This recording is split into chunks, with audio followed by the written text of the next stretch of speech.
நந்தியம்பெருமானை வணங்கிட்டுத்தான் உள்ள நுழையணும்னு ஒரு மரபு இருக்கிறது.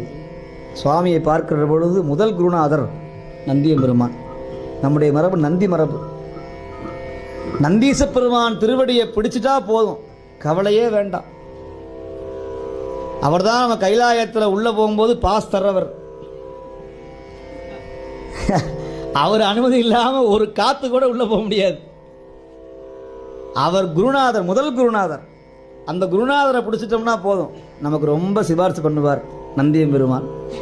அங்கனன் கைலகாக்கும் அகன் பொடி தொழுமை கூண்ட நம் குருநாதன் நந்தீசன்.